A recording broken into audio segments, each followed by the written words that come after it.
Tiyak ng zero ang budget para sa mga flood control project ayon kay Pangulong Bongbong Marcos. Wala rin siyang pagtutol sa investigasyon ng Kongreso sa mga proyekto kontra baha kahit pa isinasangkot din ang ilan nitong miyembro sa mga anomalya. Pero tuloy anya ang investigasyon ng binubuo niyang Independent Commission. Narito po ang aking eksklusibong pagtutok. Pag natin pipilahan ng kaso, may ebidensya tayo na Sa gitna ng kontrobersya sa mga flood control project, tinanong ko sa aking exclusive one-on-one interview kay Pangulong Bongbong Marcos ang matinding pagbusisi ngayon sa panukalang budget para sa 2026. Ang mga kongresista gusto nilang i-return to sender yung NEP. Is Oo. that still a possibility? No. Baka hindi umabot no? no, it's not a possibility. Ang titignan na lang is the DPWH budget. Unilaterally, from our end in the executive, I already instructed the DPWH to review and to rewrite the DPWH budget. So we have a commitment to Congress that the rewritten DPWH budget will be submitted to them. Kasama sa magiging pagbabago sa 2026 budget, magiging zero budget na ang mga flood control project. Marami na tayong nagawa as of now pa lang.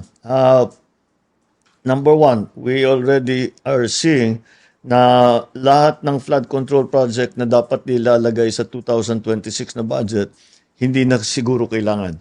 So there will be no budget for 2026 for flood control. Dahil meron naman 350 billion for 2025 na hindi pa nauubos talaga. So, tuloy-tuloy pa yung trabaho. Hindi naman ibig sabihin, titigil natin yung flood control project, mga flood control project. Ibig sabihin, titiyakin na ngayon natin na ang paggastos tama, ang pag-implement tama, maayos ang design, etc., etc. Ang anunsyo ng Pangulo ay sa gitna ng mga nabuking na mga project sa Bulacan at iba pang lugar na kung hindi ghost project, substandard naman. Kaya may gusto raw ang Pangulo na gawin ang mga kontraktor. Interesado ko na makipag-usap tayo sa mga kontraktor na tapusin nila. Ayusin nila. O di mag-usap kami after that. Pero before that, ayusin nila, buuhin nila. Up to specification. At their cost, wag Kasama sa mga ikangay casualty ng flood control controversy, si dating DPWH Secretary Manuel Bonoan. Ikinwento ng Pangulo sa akin kung ano ang naging ugat ng pagbibitiw ni Bonoan. Mr. President, nag-resign kamakailan si DPWH Secretary Manuel Bonoan. Can you tell us how that conversation went? he decided, he said, I'm nakakaabala na ako sa'yo in terms of command responsibility. He said, I take responsibility for that. Dapat hindi nangyari sa ilalim ko, nung sekretarya ko na ito. So, bibitawan ko na lang. Sabi. And you chose Vince Dizon as your new DPWH Secretary. Why do you think is he the right person to clean up the department?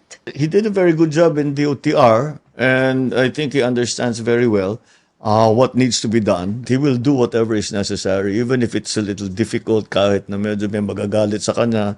Kaugnay naman sa ginagawang investigasyon ng Kamara at Senado, sabi ng Pangulo, Alam mo, prerogative ng Kongreso yan. Patuloy natin. At kahit papano, pagka may masusing investigasyon, kahit papano meron tayong makukuha din dyan. So baka makatulong din. Pero sa palagay nyo, dapat bang at least mag-inhibit yung mga may kaugnayan dito sa mga issue nito? Wala namang amin na may kaugnayan sila, di ba? Kahit sino. So hindi sila mag-inhibit. So kahit sabihin mo, at saka wala namang power ang executive sa legislature. Gagawin nila yung gagawin nila. But that's their prerogative. pero tuloy na tuloy raw ang paggulong ng sariling investigasyon ng binubuo niyang Independent Commission. So far, Mr. President, pinangalanan na yung mga contractor, pati mga anak nila na babash sa social media. Yeah. No, may mga tinanggal na taga DPWH and some cases are being filed against them.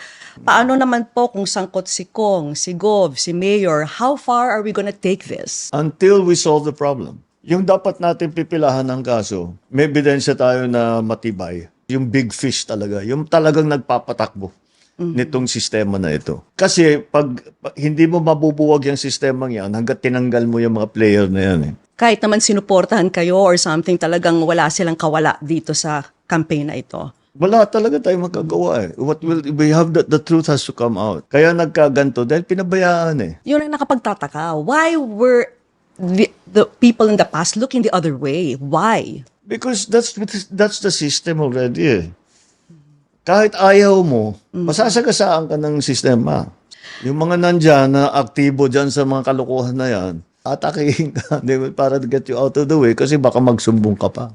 Para sa GMA Integrated News, Vicky Morales, nakatutok, 24 oras.